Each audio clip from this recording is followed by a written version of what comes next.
Hi everyone, welcome back to my YouTube channel. My name is Mary and I'm a lawyer and a real estate consultant.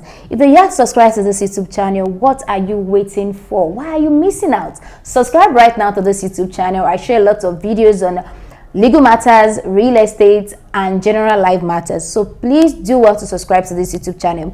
If you have any question, probably anything you want me to make maybe a legal opinion on, or to make a content on just to educate the public, you can always drop it in the comment section. So I'm here for you guys.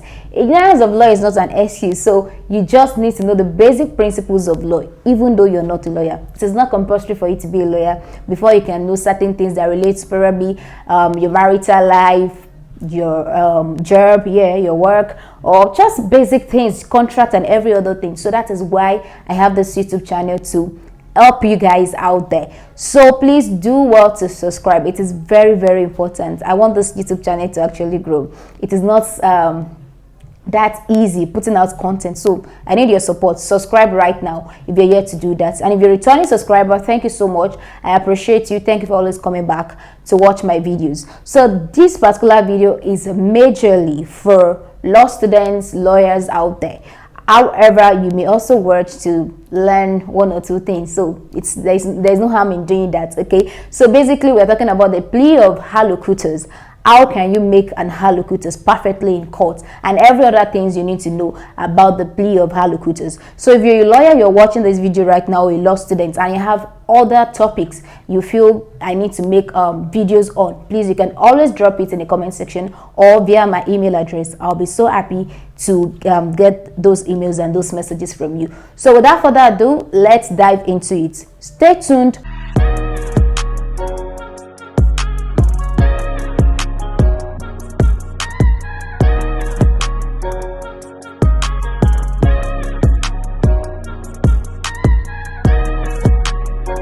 Welcome back everyone.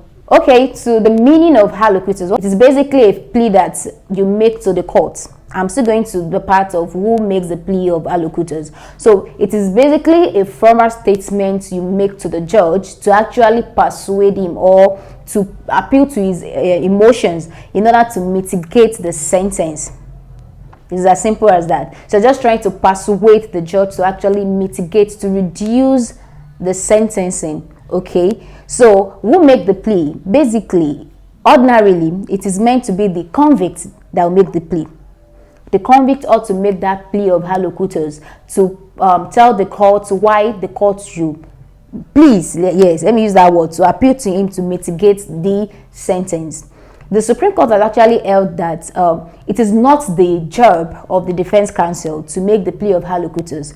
According to the Supreme Court, the courts held that as a defense counsel, our advocacy actually ends at the point when the convict, when the accused person, when he becomes a convict, that is when our job as a defense counsel ends. So it is now for the convict now, no longer an accused person. It is now for him to actually persuade the court and give court the reasons why the court should mitigate the sentencing. So when the plea of allocutus comes, the plea of allocutus is after conviction. Okay, so probably in a situation, maybe the accused person actually pleaded guilty. It will be a very easy one. The court actually write his judgment and make the pronouncement that the person is hereby convicted for that offense. So that is when the accused person is meant to, the convict now, is meant to actually appeal the motion to the motion of the judge in order to mitigate the sentence.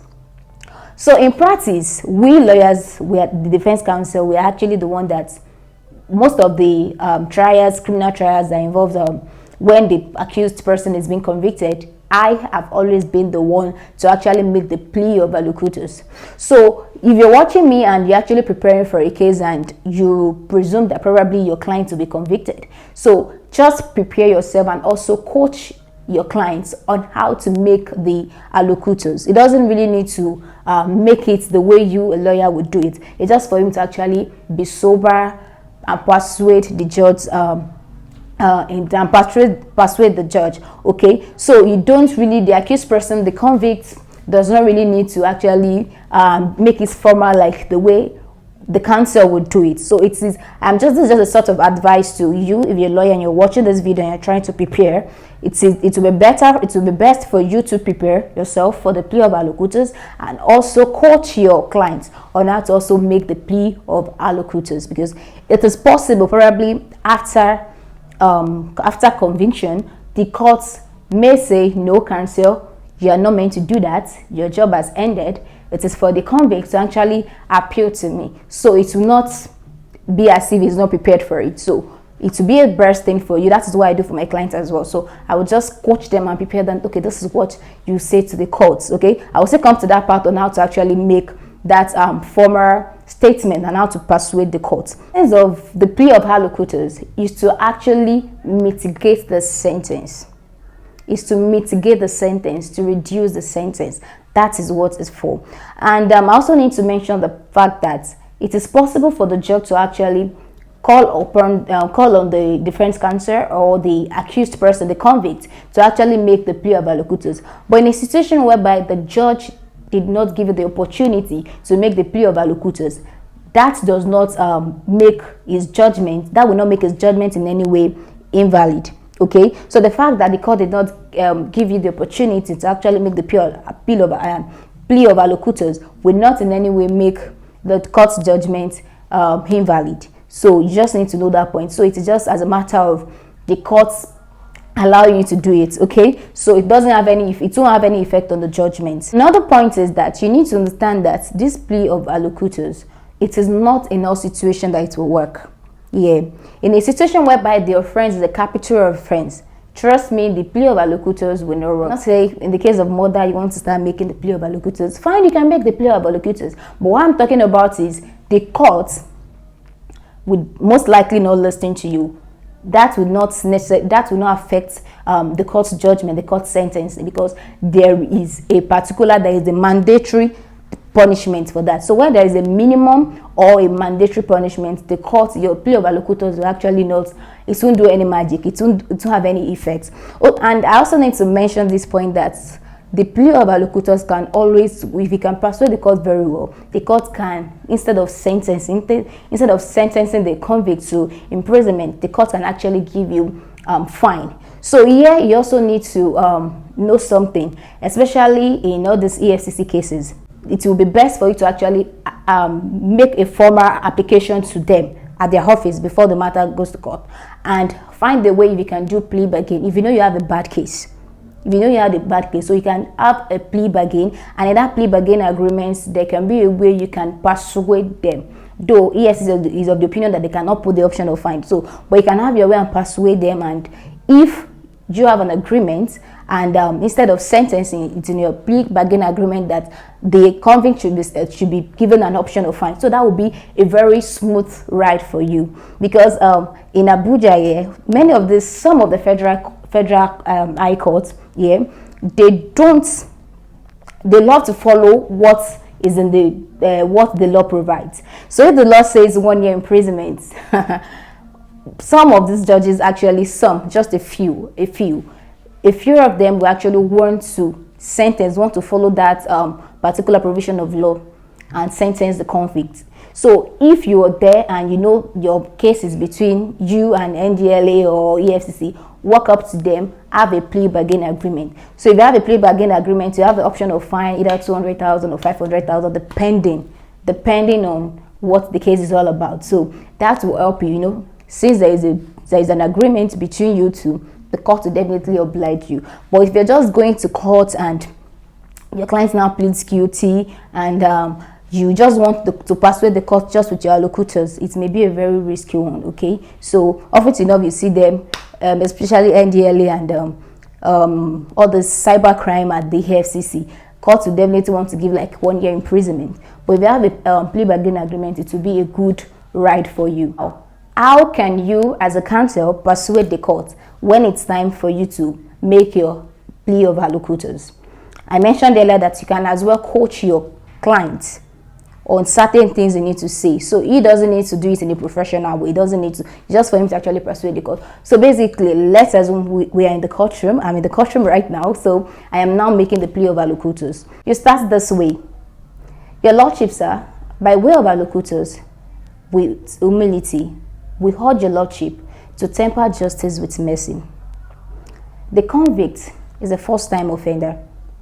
The convict is the only child of his parents. My lord, the convict is just a 17-year-old boy. He is a young boy. We urge your lordship to have mercy on the convict. The convict just gained admission into the university to study biochemistry. The convict has been under the close watch of his parents to make sure that things like this does not occur again. The convict was actually influenced by bad friends, but his parents are now on the watch to make sure things like this does not happen again. My lord, we will be glad if the convict can be given an option of fine. We are most grateful. So one thing you need to understand is the court also need, it's not for you to get up and start as if you're arguing a case and all, as if you're arguing a motion or something. No. Though it is for your convict to be remorseful, for your client rather to be remorseful in the dock, but you as well, white checking, try and persuade the court. Try and make, with your wordings, just make sure you appeal to his emotion. They're also human. Let me share a particular case I actually handled and how God actually took the glory. Let me just put it that way. So this is not me. There is a confidentiality in our profession. So this is not me divulging what transpired in court and divulging the case. No, that's not the point. But basically, what actually happened in that particular case was at the Federal High Court here in Abuja. So every other accused persons, the convicts, they were granted 800,000 naira fine, 500,000 naira fine. I had a few of my clients that was granted 800,000 naira fine, but there was this particular boy that we were able, he's the least, he was granted 100,000 naira fine. I'm just trying to actually drive to make a point here that the judges, they're also human beings. They are humans. Their bloods actually run through their vein, so they understand. So there is a way you can actually say certain things to them that can actually capture them and get to them. So it is not for you to get up and start making a lot of noise and start saying certain things as of right. No. And it's also important for you as a counsel to coach your clients in the dock. Okay, so it's not for him to start he needs to just comport himself. Okay, so you need to tell him so that if peradventure the court may just check and okay, we can presume that okay, this guy there is actually remorseful. So that is just the few tips I think it will help you. So you just practice before going out there and ask your clients. There may be certain things if you may tell the court and the court will help them. For example, does he have parents? Are they alive? If they are not alive, you say that so the court can also help. Is he married? Does he have a baby at home? If you have a client that actually have a baby at home, probably 2-3 months, you can also use that to persuade the court, like, my lord, the convicts over there actually have a child at home, and it will be necessary for him to be a part of this child's life at the early stage. Okay, so things like that can actually persuade the court. And you can also add few lines about way forward for your client. Is he in school now? Is he about to start up a business? Just to persuade the court that he would not return to whatever crime he committed. So if you enjoyed this video, please make sure you like this video, subscribe and share with people, other lawyers, law students. Just share this video. Okay, and if you have any question, drop it in the comment section. And if you have any topic, anything you want me to make a video on and share with you guys, please do mention it in the comment section or via my email address. Thank you so much, and I will see you in another video.